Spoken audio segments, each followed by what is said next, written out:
mentioned been around the best player in the game. When did you first meet LeBron James? When did Rich Paul and LeBron James Early first 2000s in the airport, in Akron-Canton Airport. I was flying to Atlanta. He was flying to Atlanta. I was wearing a Warren Moon jersey, which is one of my favorite quarterbacks, and I actually liked the jersey, the color of the jersey, and he noticed it and questioned about it, and that was the start of our existence of knowing each other. So you just struck up a conversation in the airport?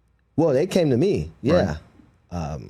Right. That was it. Yeah, it's no fabricated storyline. No, to I'm it. just wondering. So, because what happened, I found this out 20 years later. Okay. What happened was he was leaving to go to the airport. The last thing he saw on his television was a music video in which the artist Fabulous was having his video. He had the actual jersey on. The Warren Moon jersey. The Warren Moon as well. Like a Houston Oilers? Yeah, Houston Oilers. Okay. The baby blue, powder blue one. Sure. So when he got to the airport and he seen me in that same jersey that he had just saw on TV, that gave him I'm not going to use the word courage, but I guess the energy to strike up the conversation with me. What kind of jersey is that? Blah, blah, blah. And I just so happened to be in that business at that time. Yes. And I said, where are you guys going? Going to Atlanta. We was at the same gate, actually. And got on the flight, landed in Atlanta, get to the baggage claim. Here he comes again. A couple gentlemen was with him. And I said, look, here's my business card. When you get to the store, go here. If I'm there, great. If I'm not there, just say my name. They'll give you my discount. And I didn't think nothing of it. That was what I thought would be the end of it. Yes. And obviously it wasn't. So you ever think like if you wore a different jersey? Oh, all the time. By the way, I was a lowlife. And not what I mean by that is not like low life, like meaning like I wore all Ralph Lauren. Like I had Ralph Lauren salt and pepper shakers, placemats, towels, bedding, finally appointed, clothes, everything. Yes, I could have easily wore something Ralph that day, and it wouldn't even been a conversation. And I could take it a step further. Yes, I could have also just flew out of Cleveland. Sure. Why are we flying out of Akron-Canton? There's a flight every hour on the hour. Right. But a friend of mine who booked the flight, thank God, he was a little cheaper than I was. Yes. And he wasn't thinking about the time. He was looking at the price of the flight versus we got to drive an hour to get to the airport anyway. So time is money in my world. Right. But luckily for me, he did the opposite.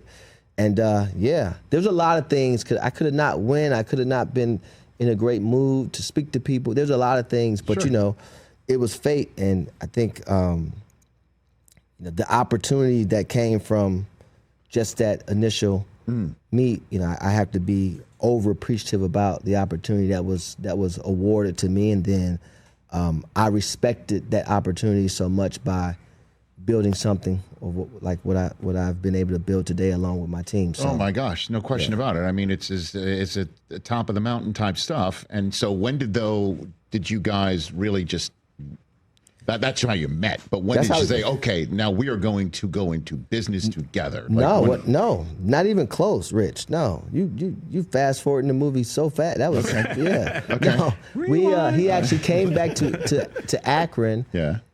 And asked me could I come there to Akron because he had some guys that wanted some of the jerseys. So I drove down. That turned into, hey, I have an AAU tournament. Are you able to go? That turned into, hey, can you stay here in Chicago while I rehab? That turned into, I need your social security number.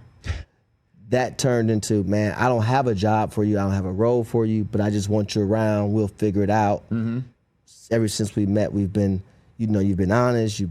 I trust you, so on and so forth. But I don't have a role for you. Okay, great. But I wasn't one of those type of guys that I didn't need a role. I can create one.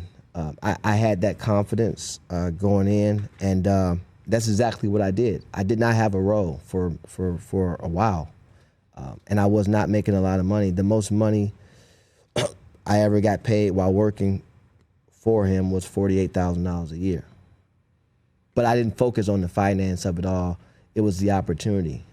The future. Yeah, and I didn't know what that opportunity was going to be per se, or what the future held. I just never got complacent at the checkpoints, and I never cared to only lean on just him. Although extremely appreciative for the opportunity, I wanted to make something of it because, as you know, like, I think for all athletes and the people around them, these guys don't owe us anything. And I think that when they give you an opportunity, it's up to you to appreciate it first and foremost, and then to not abuse it. And so that was always my focus. It wasn't like we sat down and there was a plan and you're going to do this and this person going to do that. No, it was just like, it was a evolution, not being complacent, and always respecting pretty much him. So I never did anything for finance that was for my best interest. It was always what his best interest was. And then as I evolved, and I didn't represent him until his ninth year in the league. Right.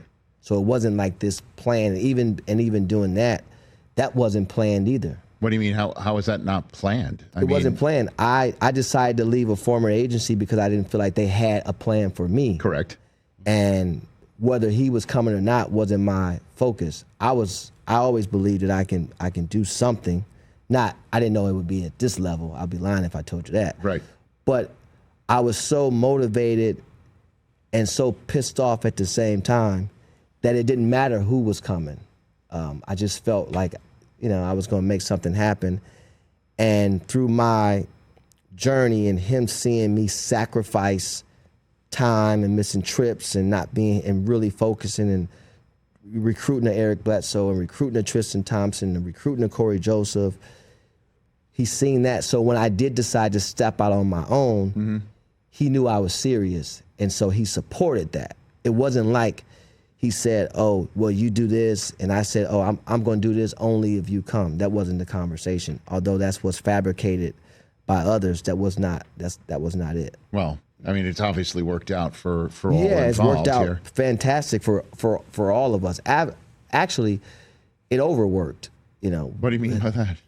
I never imagined being what Klutch Sports is and what it's no becoming. Chance. No, yeah, not even close. Like no. You're representing player over 600. The future clients, Warren, you represent Jalen Hurts. I mean, Jalen you're Hurts, the Super Bowl MVP. Jaden Milroe in this year's draft. We had 5 first rounders in the NFL draft. Yeah. We have an unbelievable NBA draft class, as well as guys that came from previous agencies that allowed us to represent them as a company. We have over 200 plus staff members today, and I'm on the board of UTA and a partner there. And I just never imagined all those things. But when you start something and you're passionate about it, it's also not your focus. I've never sat in the success of anything.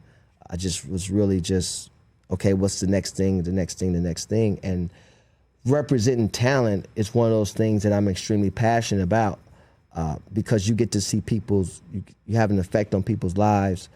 They evolve, they have families, and when it's genuine, those things, you get up and you look forward to going to work every day. And so it's been a blessing. It really has. I always talk about, people talk about the yak, the yards after the catch. Yes. And I like to talk about the yow, the yards after the opportunity.